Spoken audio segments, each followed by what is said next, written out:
Okay mga kamaster, welcome again to Kamaster TV. And today, itutuloy natin yung topic natin last time about transformer. Kasi last time, pinag-usapan natin yung transformer o yung basic principles ng ating mga transformer. Diniscuss natin doon kung paano ba nagana yung transformer. Ngayon naman sa video ito, kukontinue natin yung topic natin about polarity testing ng ating mga transformer. Kung bakit nga ba, ano nga ba yung polarity test, or kung ano nga ba yung polarity ng ating mga transformer. Siguro itatanong iba kung bakit nagkaroon ng polarity yung ating mga transformer samantalang alternating ang isinusupply natin dito o yung AC na tinatawag na tinuro ko last time, which is wala yung polarity. So sa video ito, ituturo ko sa inyo kung ano nga ba talaga yung tinutukoy or sinasabing polarity ng ating mga transformer and kung paano mag-test ng polarity nito. Okay, let's start mga master. So yan mga master, may dalawang polarity yung ating mga transformer, which is one yung additive natin and second yung ating subtractive. Yung additive and subtractive, tumutukoy siya dun sa voltage kapag ka check tayo ng polarity ng ating mga transformer. Mamaya ipapaliwanag pa natin yan kapag ka nag-check na tayo dun sa polarity ng ating mga transformer. So, yung additive and subtractive na polarity na yan, technically tumutukoy talaga yan dun sa flow of magnetic field ng ating mga transformer. Dahil alam naman natin na ang transformer is also working in the principles of magnet. Dahil pag sinuplayan natin yung coil natin or yung coil winding, nag-create ito ng magnetic field, which is yung magnetic field is ayun yung may polarity. So technically yun talaga yung polarity ng ating mga transformer. Tinawag lang na additive and subtractive kapag ka-chinecheck natin itong polarity. Pero ang chinecheck talaga natin is yung direction ng ating magnetic field. So, papaliwanag natin itong magnetic field na to. So, remember, may tinatawag tayong left hand rule or right hand rule.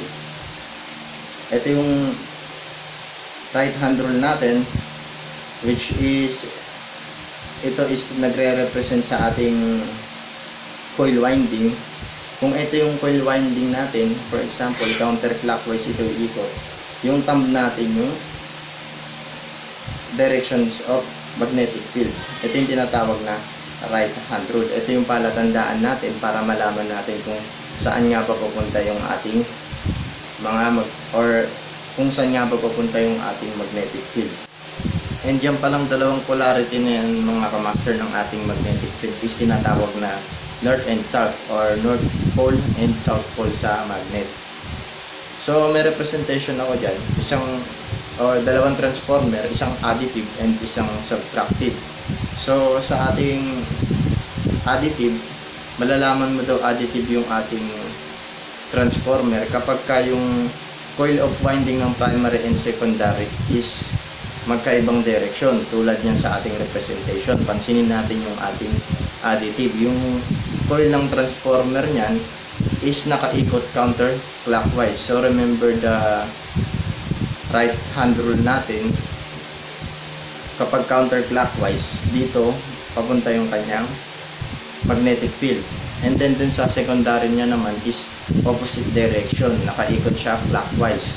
So dito naman yung punta ng kanyang magnetic field. So kung mapapansin nyo sa kabuuan, nag-series yung magnetic field nila. Kasi ito yung, halimbawa ito yung south, ito yung north, ito yung south. Sa primary naman, ito naman yung north ng primary. So yung ating mga coil is, or ang ating magnetic field is naging isa na lang. So kumpara sa battery, ito yung ating negative, ito yung ating positive, ito yung ating negative ulit, ito yung ating positive. Nag-series lang siya. Kapag ka additive polarity daw yung polarity ng ating mga transformer, kapag ka nag-check tayo ng polarity test, yung supply voltage natin or yung phase voltage dun sa ating primary is i-add lang natin yung secondary phase voltage natin. Dapat ay yung ma-reading natin dun sa ating voltmeter. Like for example, meron akong supply sa primary natin na 120 volts. Then, ang phase voltage natin sa secondary is 12 volts. Ipa-plus mo lang silang dalawa. 120 volts plus 12 volts is equal to 132 volts. Yan dapat yung mariread natin dun sa ating voltmeter kapag ka nag-check tayo ng additive polarity ng ating transformer. Dito naman sa subtractive polarity ng ating mga transformer, isa-subtract naman natin yung secondary phase voltage natin dun sa primary phase voltage natin or yung supply voltage na in-insert natin dun sa ating primary. Like for example, sinupply natin si primary ng 120 volts ulit. And then si secondary naman ng 12 volts ulit yung phase voltage niya. 120 volts lang minus 12 volts is dapat ang ma-read natin kung subtractive ang chinecheck natin na polarity is 108 volts dapat yung lalabas sa ating voltmeter. So idagdag natin itong representation na to para mas maintindihan natin yung polarity ng ating mga transformer. So na-discuss ko nung una na yung transformer is gumagamit ng alternating current supply, which is yung alternating current is nagbabari siya from negative to positive ng 120 times per seconds. Nagpapalit siya ng kanyang polarity or yun na nga yung tinatawag natin 60 Hz. Dito sa representation na to, makikita natin yung peak voltage niya. Yan yung reference natin. Kapag ka may supply yung H1, H2 natin, yung peak voltage na positive ay H1. Kapag ka daw additive, dapat ang peak voltage na sa secondary is nandun sa opposite direction niya or nasa right side. Dahil nga parallel lang yung flow of current ng dalawang coil or parehas lang. Dahil nga matatandaan yung sinabi ko kanina, yung additive polarity is magiging isa lang siyang big magnet kasi naka-series siya. So, the same direction lang yung flow of current ng primary at secondary. Kabaliktaran naman palagi dun sa ating subtractive polarity. Dahil ang ating subtractive polarity is opposite direction naman. Opposite direction siya ng magnetic field, kaya naman opposite din yung flow of electron niya. Pero pagdating sa terminals ng ating mga transformer, kung nasa right side si H1, dapat nasa right side naman si X1. Or kung nag-positive peak voltage si H1 sa right side, magpa-positive peak voltage din dapat si X1 dun sa right side terminal ng ating secondary transformer. So dito naman tayo sa pinaka-common reference natin para malaman natin kung additive o subtractive ba yung ating mga transformer is sa pamamagitan ng marking niya. Kasi dito sa representation natin makikita natin na si additive polarity daw, ang marking niya sa primary side o yung high side na H1 and H2, si H1 is nasa left side, tapos si H2 naman is nasa right side. Pagdating naman sa secondary, kung additive ang ating transformer, si X2 is nasa left side, si X1 naman is nasa right side. So opposite sila ng marking ng kanilang terminals.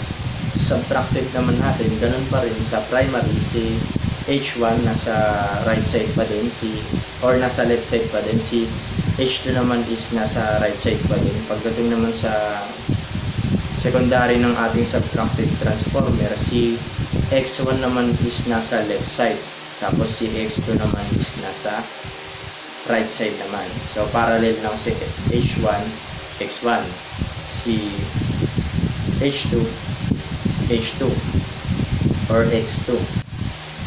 So meron din naman tayong mga 3-phase output transformer. Ito yung mga nakabank na transformer.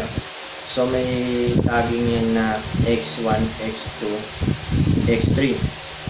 So paano natin malalaman kung additive o subtractive yung polarity niyan? Pagka-additive yung polarity ng ating 3-phase transformer, ang tagging nyo sa secondary is magbabasa ka from right side or magbibilang ka from right side. So from right side, si X1, sunod si X2, and then nasa left side naman si X3. So kabaliktaran naman doon sa ating subtractive. Subtractive naman natin is from left side ka naman magbibilang to right side, dahil si X1 is nasa left side, X1, X2, at si X3 naman is nasa right side. Okay mga master, so ganito yung pag-check ng polarity ng ating mga transformer. Ngayon nakikita nyo, meron tayong single phase control transformer. Control transformer dahil ginawa siya para sa ating mga control circuit. Kasi kung makikita nyo yung rating niya, tamang-tama lang siya sa ating mga control, which is mababa lang siya. Around 100 volt ampere lang yung capacity niya. So, itong transformer na to, madalas natin makikita to sa mga panel board na may control circuit. Ito yung nilalagay. Kasi, ang control natin or ang power circuit natin kadalasan is 440 or 460, 480 or 440. Yan. So, meron tayo ditong H1, H2, H3, H4. Yung mark na yan is nagre-represent dun sa dulo ng ating mga coil. So, si H1, ang dulo niya is si H3. Makikita natin yan dun sa ating sa diagram mismo ng nakalagay sa transformer. Si H1, ang dulo niya daw is si H3. And then si H2 naman, ang dulo niya is si H4. Kada coil winding na yan, naka-indicate din dyan, meron phase voltage na 240. Each winding niya. 240, 1, 3, 240 din si 2,4. So, pag siniris mo yan, ang i-jumper mo is si H2 and H3. So, yung magiging phase voltage niya na is 480. So, sa mga control, ginagawa yun. Kaya control transformer to. Sinusupplyan nila ng 440 or 480. Para yung labas niya na is step down na. Okay na para sa ating mga control circuit. So, sa secondary niya naman is ganun din. Meron din dalawang winding. So, label naman siya ng X1, X2, X3, and X4.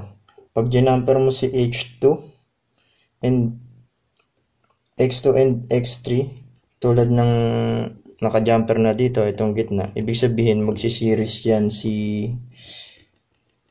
X1, 2, 3, 4. Then ang magiging dulo niya na is si X1, X4. Makakakuha tayo dito ng 120 plus 120, 240. Then yung pinakagitna niya, yung neutral, makakakuha naman tayo ng 120, yung phase voltage niya. So, okay. Dito sa tagging ng transformer na to, malalaman natin na additive. Tulad nung una ng tinuro ko sa inyo, malalaman natin na additive yung kanyang polarity dun pa lang sa tagging. Dahil si X1 is nasa right side.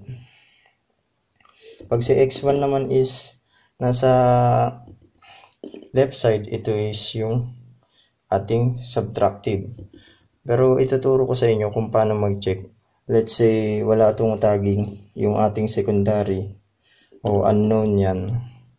Okay, paano natin siya i-test yung polarity niya kung additive and subtractive? Sabi dyan sa diagram, i-jumper lang daw temporary si H1. Ito na yung magiging H1 natin, si H2. So ito yung ginamit natin coil. Ang H2 naman natin is magiging si H4. So temporary, i-jumper daw natin si H1. papunta sa unknown mark ng secondary terminal. Kunwari unknown tong ating secondary. And then yung voltmeter naman natin is ilalagay natin yung dalawang probe dito sa H2 natin tsaka dun sa isa pang natirang unknown terminal ng ating transformer. Okay, check natin. Tayo sa volts. Okay, hindi ba? Okay, saksak natin yung ating transformer. Then, sukatin natin, lagay natin yung probe natin sa H2 and unknown natin, unknown mark. So, kung nakikita nyo, nakakuha tayo ng nakikita nyo, nakakuha tayo ng 471 volts. So, ibig sabihin, ito is talagang additive yung kanyang polarity. Dahil greater than yung nakuha nating volts kaysa dun sa ating sinupply na voltage sa kanyang primary. So, ibig sabihin yan, in phase or parehas yung daloy ng kanyang magnetic field. So, yan mga master, nakakuha tayo ng 470 volts para sa ating additive polarity ng ating transformer. Dahil ang supply voltage natin is 237 or dapat kasi 235 to, since yung voltage natin is hindi naman stable. Makakuha tayo ngayon ng 237. So, ang voltage naman dun sa ating dulo-dulo ng polarity testing natin is 472 na. So, nakakuha tayo ng 472 para sa ating additive polarity ng ating transformer. Dahil kapag additive polarity, pinag-a-add lang natin yung voltage ng primary at secondary. So, 235 plus 235 is equal to 470 volts. Kaya tayo nakakuha ng 470 sa ating polarity testing. So, kung subtractive polarity naman itong ating transformer, dapat ang tagging niya is X1, 2, 3, and 4. So, yun lang po muna mga kamaster para sa polarity ng ating mga transformer. Next vlog naman natin is about transformer banking naman. So, yun lang po. Thanks for watching.